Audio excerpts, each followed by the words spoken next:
Selamat sahabat.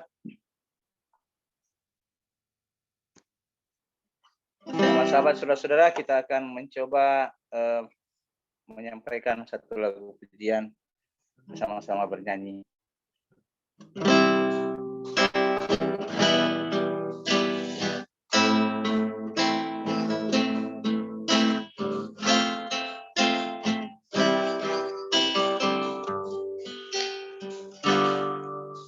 Tuhan tak pernah janji langit selalu biru, tetapi Dia berjanji selalu menyertai. Tuhan tak pernah janji jalan selalu rata, tetapi Dia berjanji berikan kekuatan. Jangan pernah menyerah, jangan berputus asa. Mujizat Tuhan ada saat hati menyembah. Jangan pernah menyerah, jangan berputus asa. Mujizat Tuhan ada bagi yang setia dan percaya.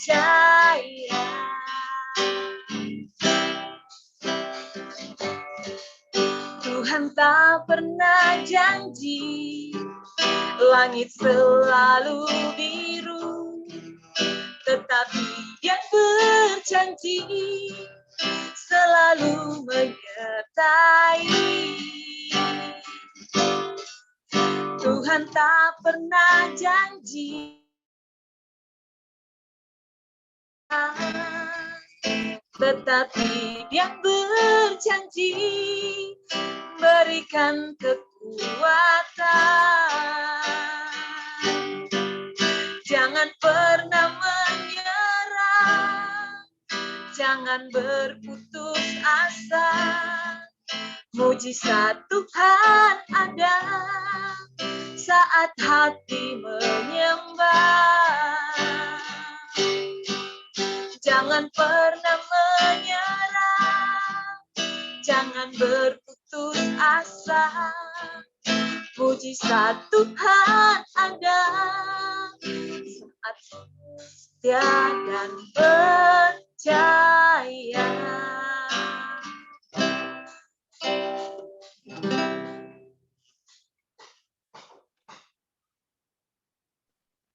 Terima kasih puji Tuhan untuk pujiannya yang luar biasa.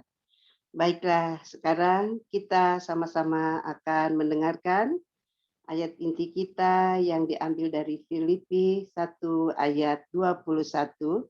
Demikian firman Tuhan. Karena bagiku hidup adalah Kristus dan mati adalah keuntungan. Demikianlah ayat inti kita ini, dan kita akan sama-sama menyanyikan lagu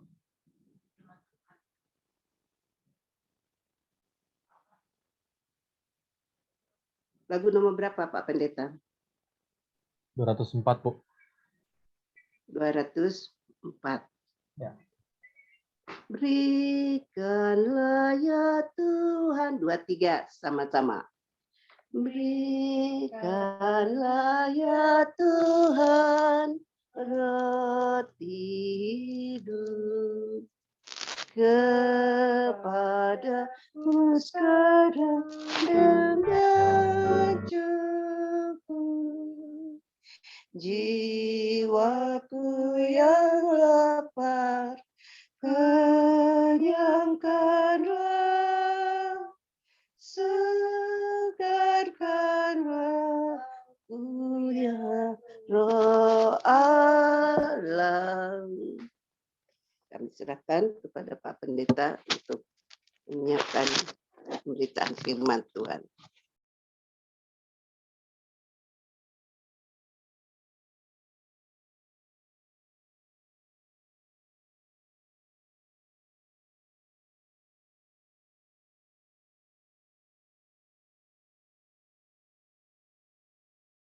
Selamat Hari Sabat buat kita semuanya. Terima kasih oleh karena keluarga Pendeta Bram yang sudah menyampaikan lagu pujian, dan kita bersyukur oleh karena Tuhan tidak pernah janji memberikan sesuatu yang tidak kita dapatkan, tetapi justru Dia berjanji akan selalu menjaga kita, memberikan jawaban-jawaban yang pasti melalui doa yang kita naikkan kepada Tuhan. Terima kasih Ibu Naomi yang sudah memandu acara kita pada saat ini, dan saya yakin kita akan diberkati oleh Tuhan pada hari Sabat yang kudus ini. Baik, Filipi pasal 1 ayat yang ke-21. Karena bagiku hidup adalah Kristus dan mati adalah keuntungan. Mari kita awali dengan bersatu dalam doa. Bapa yang baik, sertai kami sepanjang kami belajar firman Tuhan. Kami yakin Roh Tuhan yang sudah hadir dalam kehidupan kami.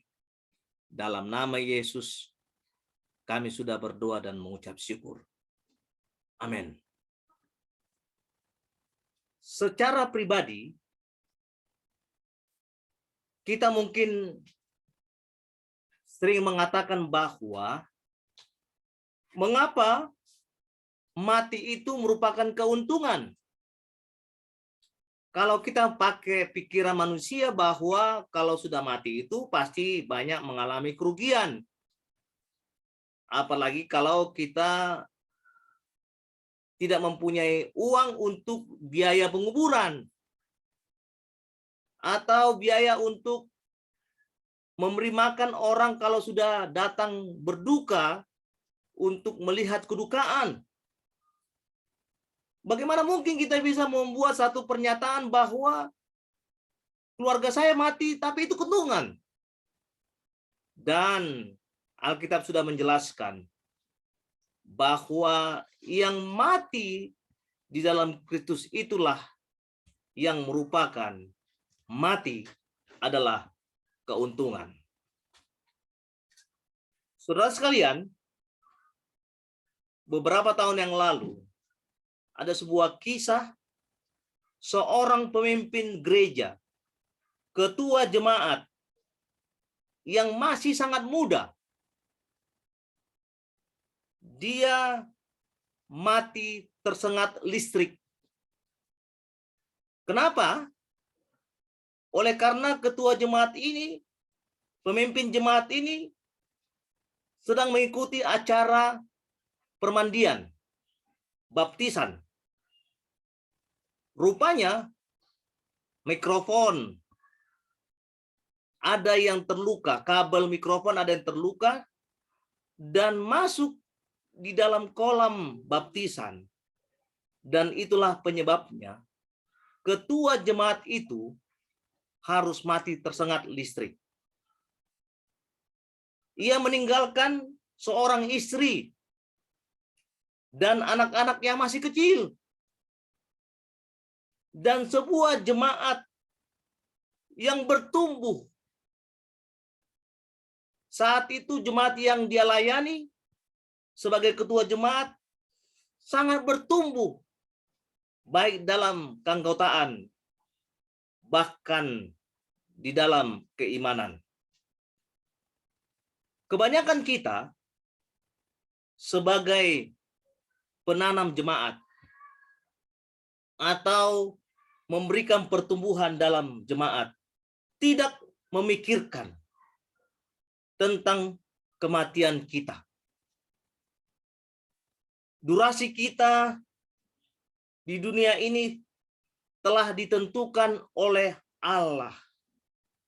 Dan itu bukan oleh diri kita sendiri.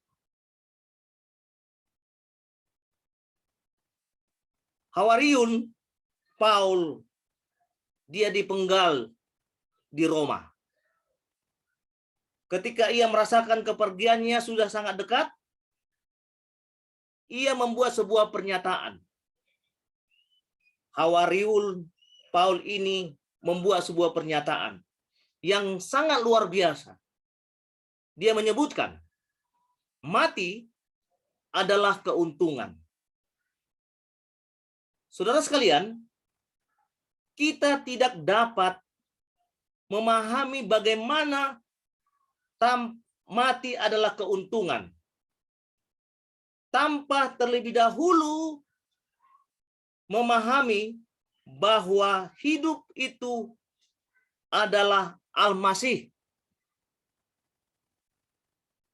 Dan sudah pasti bahwa kematian itu bukan keuntungan, karena dia mati bukan di dalam Kristus. Mati tanpa Kristus artinya dia akan kehilangan segala-galanya. Akan merasa kehilangan semua. Karena dia bukan mati di dalam Kristus. Namun, bagi kita yang mengasihi Yesus, bagi kita yang mengasihi Isa Al-Masih, apakah kematian adalah keuntungan? Kematian adalah keuntungan oleh karena ada beberapa sebab kematian adalah keuntungan. Karena yang pertama, kematian berarti kemenangan atas dosa. Kematian dalam Kristus itu adalah bahwa kita telah mati, berarti kita telah menang di dalam Kristus. Kematian adalah keuntungan oleh karena kematian berarti kemenangan atas dosa. Dosa sudah kita kalahkan. Di sorga, kita akan hidup tanpa pergumulan. Sudah pasti itu, Alkitab sudah menjelaskan. Tanpa pergumulan yang berlarut-larut dengan sifat keberdosaan kita. Kita akan melayani Sang Juru Selamat. Ketidakberdosaan dan kesempurnaan kita akan kita rasakan. Lalu, kematian adalah keuntungan oleh karena yang kedua. Kematian itu memberi kita satu kesempatan untuk bersaksi terakhir kalinya. Artinya, ketika kita mati dalam Kristus, maka orang yang melihat kematian yang kita rasakan itu, kematian yang kita alami itu, maka orang akan melihat bahwa itulah kesempatan bagi mereka untuk melihat terakhir bagaimana kehidupan orang yang mati dalam Kristus itu menjadi saksi yang hidup. Saudara sekalian, ada banyak orang yang mereka mati di dalam Kristus dan di akhir hidupnya ketika memberangkatkan ke dalam peristirahatan sementara dalam dunia ini, maka orang akan melihat bahwa orang yang mati ini sangat luar biasa. Tapi sebaliknya, kadangkala kalau kita melihat orang yang sudah mati tapi bukan dalam Kristus, dalam hidupnya banyak hal-hal yang tidak berkenan di hadapan Tuhan dilakukan, maka orang yang melihat itu akan merasakan bahwa, wah, bagaimana kehidupannya? Selama ini sudah jauh dari Tuhan. Tidak ada hal-hal yang dapat memberikan kesaksian hidup bagi yang masih hidup. Saudara sekalian, kita memiliki kesempatan untuk membawa kemuliaan itu. Ya. Melalui kematian kita tersebut, Itulah keinginan dari Hawariun Paul tersebut. Apa yang sangat kurindukan dan kuharapkan ialah bahwa dalam satu hal aku tidak dipermalukan, melainkan dengan seluruh keberanianku, seperti pada waktu-waktu yang lalu, demikian juga sekarang. Yesus dimuliakan di dalam diriku, baik melalui kehidupanku maupun melalui kematianku. Luar biasa konsep pernyataan dari Hawariun Paul tersebut. Kemudian, mengapa mati adalah sebuah keuntungan? Yang ketiga, karena kita akan berada di hadapan hadirat Al-Masih. Ini yang paling berharga. Dari semuanya itu, dan apa yang Yesus doakan bagi kita, ya Bapa, aku ingin supaya mereka yang telah Engkau serahkan kepadaku dan bersamaku dimanapun aku berada, agar mereka dapat melihat kemuliaanku. Itulah ucapan yang disampaikan oleh Yesus dalam kitab Yohanes pasal 17 ayatnya yang ke-24. Saudaraku yang terberkati oleh Tuhan, pelajaran yang terpenting dalam kehidupan kita adalah apakah di dalam kehidupan kita saat ini, sebelum menghadapi sebuah kematian yang tidak diharapkan, apakah kita sudah mempersiapkan dalam kehidupan kita? Kita mau hidup dalam Kristus dan mati pun di dalam Kristus. 3 hal tadi yang menjadi satu poin penting dalam kehidupan kita. Bahwa keuntungan dalam kematian itu adalah kematian berarti kemenangan atas dosa. Kematian akan memberi kita satu kesempatan untuk bersaksi terakhir kalinya, dan kematian kita akan berada di hadirat Allah. Saya akan percaya bahwa pelajaran ini akan mengambil makna di dalam hati kita, bahwa mati dalam Tuhan adalah merupakan sebuah keuntungan. Tuhan memberkati kita melalui pekabaran firman pada hari Sabat ini. Saya bawakan firman ini ke dalam hati dan pikiran kita. Kita bersatu kembali di dalam doa. Bapa di surga, terima kasih Tuhan. Pelajaran pada saat ini membawa kami bahwa ketika manusia mati di dalam Tuhan, Paulus sudah menyampaikan bahwa kita ini, manusia itu, mati merupakan sebuah keuntungan. Biarlah Tuhan dalam kehidupan kami setiap waktu di masih hidup dalam dunia ini, kami bisa melaksanakan, menuruti, menjalankan apa yang merupakan kehendak Tuhan. Supaya kami di akhir hidup kami, kematian itu adalah merupakan keuntungan. Terima kasih Tuhan, materaikan firman ini ke dalam hati dan pikiran kami, supaya kami dapat mengerti bagaimana rencana Tuhan dalam kehidupan kami. Terpuji namamu, memberkati kami semuanya, di dalam nama Tuhan Yesus, yang menjadi Tuhan dan Juru Selamat kami. Amin. Terima kasih.